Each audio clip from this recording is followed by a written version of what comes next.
Hey, what is up guys? Leo here from Hinzi Studio. Today I'm shooting with a Sony A7 I with a 50mm lens. This is a pretty affordable setup. Most times when you buy this camera it comes with this lens anyway, or it comes with the kit lens. And I typically shoot with primes, so this makes it a bit more easy. I shoot with either 50, 24 or 85, my usual go-to lenses. And this is basically a startup of how I'm doing the landscape side of my photos. I'm not a landscape photographer. I don't make any money from landscape photography. I make more money from weddings and from portraits. This is just one way I like to warm up during the week. I'll normally go out and take some photos, and this time I thought I'd record it for you guys before uploading anything to Instagram. And this is most of my creative process. I'll normally show the non-edited version of the photo and then the edited version. So let me know what you guys think. I'll tell you how I'm going through these photos. And typical thing of Instagram or YouTube is if you get low and take a photo, you get a quite an interesting shot depending on the angles. And if I had a wider lens there, it could look better because I use the 50, so I'm a bit more restricted. Like with landscapes, the wider you go, the general better photos you can capture, but it depends on the photographer. I typically either just shoot landscapes for fun. I've made a bit of money off them, but I haven't made too much money off landscape stuff. But normally I'm practicing just with a lens, or I get a brand new lens I've never used before. This is the first way I'll practice with it. I don't use something I've never used on a paid client that I've not used. I have to practice with something before using it. If someone's paying me for something. Like, or when I first started, for like the first 2 years, I was taking landscape photos of everything. I did try and make money. You can make money that way if you know how to do the thing with the landscape side, but I never did it going for that side of it.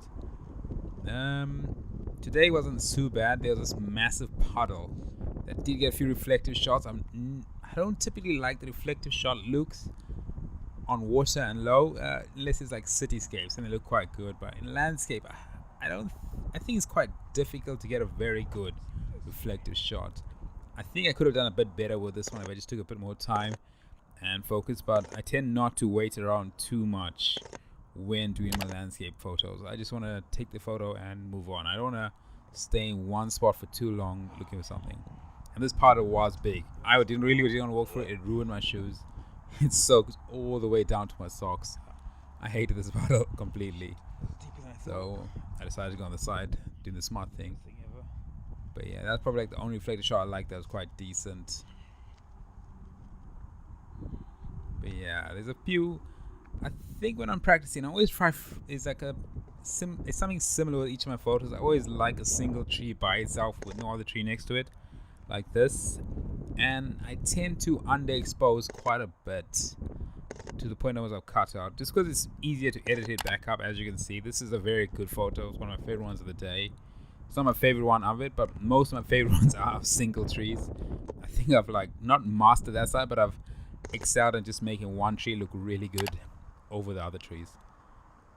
I've taken photos in this park before. This is in Milton Keynes, and this is typically my general testing area when I get a new lens. I'll go here and just practice with it and see how it looks like and the distortion the lens does.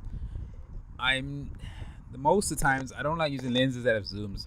I'll stick with just a prime just because I'm more comfortable with that. I don't have any changing elements when I'm stuck with a lens. When I'm stuck with a prime lens, I always stick to about the same. And in my experience, pictures do come out a bit better with a prime for me.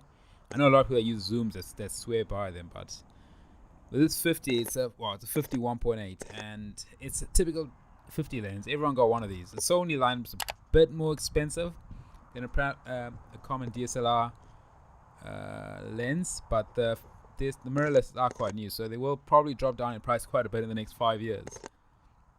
But this is a lens anybody can get, so it's not too expensive. That was one of my favorite photos of as well from the day. I really like the single tree shots. These low shots with trees going upwards does make a bit more of a change. And one thing I've learned when you're going out for a walk taking pictures, always look back when you're taking photos. You'd be surprised what's behind you after you walk past what you were taking photos of. But I think the only problem with primes is Sometimes when I really want a wider lens, I wish I had on like, yeah, if I had a 24, I reckon I could have done something a bit better, but I always take one lens with me because I don't want to change lenses at all. This year worked pretty well with the 50. 24 might be a bit better, but I really like the way this came out with the 50. I added a bit of more black, a bit more blur in the back, and made it a bit more framed up. It made it look quite nice. It's like, yeah, this tree was probably like my number one subject of the day. I took a few different angles from it. You'll see out throughout the whole shoot, this tree definitely was the number one subject of the day. I don't know why it took me so long to think of that word. It was the number one subject that I really like the way this came out. This might be one of the best photos from the day. I cropped it in a bit and just changed it to Instagram format just to make it a bit more online when I post this later. I'll probably post that picture. I didn't really like this. I've taken pictures of this before, but I was trying to get it from a different like angle. I was taking it in front of it or lower, looking up at it. So I tried to get it from far. It didn't come out as well as I wanted it to, but it's alright. It's not the best, but it will do. Yeah, I really wish I had a tripod. I hate going out with a tripod, but I reckon if I put the shutter speed up a lot more, I could have got that blurry water. That water is not normally that wild, so I was a bit gutted that I didn't have a tripod. At the same time, I don't like carrying a tripod. Even more gutted probably carrying the tripod. And here's that main subject, the same tree, but in a different angle. The cloud's a bit more better, so I made it a bit more underexposed, just to get more of the cloud detail when I edited. That is definitely one of my favorite pictures. A tip that I've learned is always underexpose when you edit your photos afterwards. It makes a big difference. It's unreal. It may look really dark at the time, but look what you can do. Look at that. I absolutely love that photo. I think, yeah, I'm about finishing up with the photo shoot, and I always try to make sure I get at least one more good photo. I got about 3-4 photos I'm proud of. I get one photo, I'm happy, but this photo came out a lot better than I thought it was going to. Like, it looks quite bland, but when you edit it up, it looks okay. It looks semi-decent. Yeah, back to that tip. Always look back and take a photo. I've taken photos of this before, but I want to see if I can make it look any different, and it came out quite alright. But if you guys learned any from this, or if you want me to make more videos like this, just hit me up on here or on Instagram.